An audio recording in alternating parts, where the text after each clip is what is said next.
తక్కువ సినిమాల్లో నటించినా ఎక్కువగా గుర్తుండిపోయే పాత్రల్లో అలరించింది సాయి పల్లవి.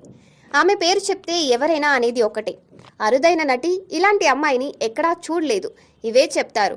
నాగ చైతన్యతో తండేల్ చేసిన ఈ న్యాచురల్ బ్యూటీ వ్యక్తిత్వం గురించి ఆమె ఇప్పటిదాకా కలిసి పనిచేసిన కథానాయకులు ఏం చెప్తున్నారంటే, సాయి పల్లవి గురించి నాగ చైతన్య మాట్లాడుతూ, తనతో డాన్స్ అంటే కంగారే అని, సాయి పల్లవితో నటించాలన్నా డాన్స్ చేయాలన్నా ఆయనకు కంగారు వచ్చేస్తుందని అన్నారు.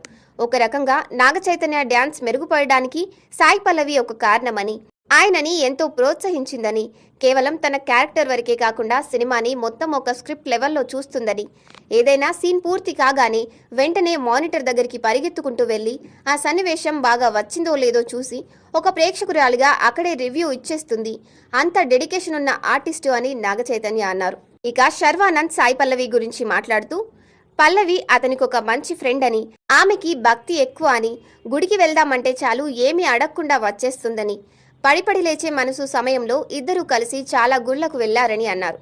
ఏదైనా సీన్ చేసేటప్పుడు దాన్ని ఇంకా బాగా ఎలా చేయొచ్చో చర్చించుకొని మెరుగులు దిద్దేవాళ్ళని, అతని దగ్గరికి వచ్చి స్క్రిప్ట్ తనకి పంపిస్తే చదివి బాగుందా లేదా చెప్పేస్తానని సాయి పల్లవి చెప్పిందని అన్నారు.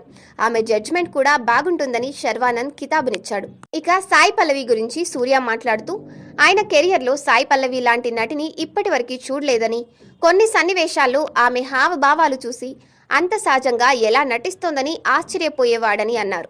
ఒక సన్నివేశాన్ని ఎంత గొప్పగా పండించినా సరే మరింత మెరుగ్గా చేయాలనే తపనతో ఉంటుందని, ఈ కారణంగానే ఇతరుల సమయం వృధా అవుతుందని, షూటింగ్ ఆలస్యం అవుతుందని ఒక్కోసారి కన్నీరు పెట్టుకునేదని అన్నారు. నటన పట్ల అంకితాభావం ఉన్న ఇలాంటి నటీమణులు చాలా అరుదని సూర్య అన్నారు. నానిని అందరూ హీరోలా కాదు ఇంట్లో మనిషిలాగా అనిపిస్తావని అంటూ ఉంటారని, సరిగ్గా అలాంటి ఫీలింగ్ నానికి సాయి పల్లవిని చూస్తే కలుగుతుందని అన్నారు. నిజంగా తను హైబ్రిడ్ పిల్లే అని, తన అత్యద్భుత సహజ నటనతో ఎవరినైనా ఫిదా చేసేస్తుందని అన్నారు. శ్యామ్ సింగరాయ్లోని ఓ పాటలో తను డ్యాన్స్ చేస్తూ ఉంటే ఆయన ఆశ్చర్యంతో అలా చూస్తూ ఉండిపోవాలి, ఈ సీన్ కానీ షూటింగ్ అని మర్చిపోయి నిజంగానే డ్యాన్స్ని కళ్ళార్పకుండా చూస్తూ ఉండిపోయా, అంతలా మాయ చేసేసిందని నాని అన్నారు.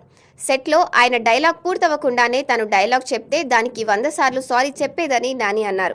శివకార్తికేయన్ సాయి పల్లవి గురించి మాట్లాడుతూ, సాయి పల్లవికి ఆయనకు ఇదివరకే పరిచయం ఉందని, గతంలో ఓ టీవీ ఛానల్లో ఆయన వ్యాఖ్యాతగా వ్యవహరించిన కార్యక్రమానికి ఆమె హాజరయ్యారని, కొంతకాలం తర్వాత ఆయన నటించిన ప్రేమం చూడ్డానికి థియేటర్కు వెళ్లారని అన్నారు. స్క్రీన్పై పల్లవి కనిపించిన ప్రతిసారి మలర్ టీచర్ అంటూ ఒకటే అరుపులు, భలే ఆశ్చర్యంగా అనిపించింది, వెంటనే తనకి ఫోన్ చేసి ప్రశంసించారని చెప్పారు. థ్యాంక్ యూ అన్న అంటూ ఉత్సాహంగా సాయి పల్లవి బదిలిచ్చిందని, తనను అన్న అని పిలిచినందుకు అప్పట్లో కాస్త ఫీల్ అయ్యారని శివకార్తికేయన్ అన్నారు.